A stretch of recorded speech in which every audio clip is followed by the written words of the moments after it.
KSSPU Kerala state service pensioners union collectorate പരിസരത്ത് വനിതാ sub കമ്മിറ്റിയുടെ നേതൃത്വത്തിൽ പ്രകടനവും ധർണയും സംഘടിപ്പിച്ചു.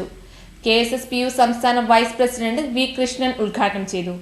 BC റോഡ് പരിസരത്ത് നടന്ന പരിപാടി സംസ്ഥാന വൈസ് പ്രസിഡന്റ് വി കൃഷ്ണൻ ഉദ്ഘാടനം ചെയ്തു. ജില്ലാ പ്രസിഡന്റ് CM ഭാർഗവി ടീച്ചർ അധ്യക്ഷത വഹിച്ചു.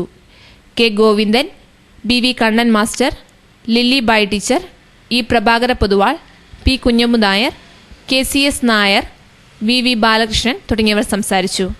ജില്ലാ വനിതാ സബ് കമ്മിറ്റി കൺവീനർ ശാന്തകുമാരി സ്വാഗതവും സരസ്വതിക്കുട്ടി നന്ദിയും പറഞ്ഞു. നമ്മൾ പണ്ടെന്താ ചെയ്തത്? അടുപ്പ് കത്തിച്ച് ചോറും കറിയും വെച്ച്, ആ അടുപ്പ് കത്തിക്കുന്നതും അടുപ്പിലെ പുക പുറത്തു പോകുന്നതും ജനങ്ങളെ ആരോഗ്യത്തിനും ജനസംരക്ഷണത്തിനും മോശമാണ് എന്ന് കണ്ടുകൊണ്ടാണ് പിന്നെ സ്റ്റൗ കത്തിക്കാൻ തുടങ്ങിയത്. സ്റ്റൗ കത്തിക്കുമ്പോൾ മണ്ണെണ്ണ തരുമായിരുന്നു റേഷൻ പീടികയിൽ. ഇന്ന് മണ്ണെണ്ണ എത്ര? 1/2 ലിറ്ററാ. ഒരു മാസത്തേക്ക് 1/2 ലിറ്ററും 1 ലിറ്ററും മണ്ണെണ്ണ കിട്ടിയാല് ഈ പാചക ഗ്യാസ് വാങ്ങാൻ കിട്ടിയിട്ടില്ലെങ്കിൽ എങ്ങനെ ഒരു ജീവിതം മുന്നോട്ട് പോകും? അതാണ് നമ്മൾ ചിന്തിക്കണ്ടത്.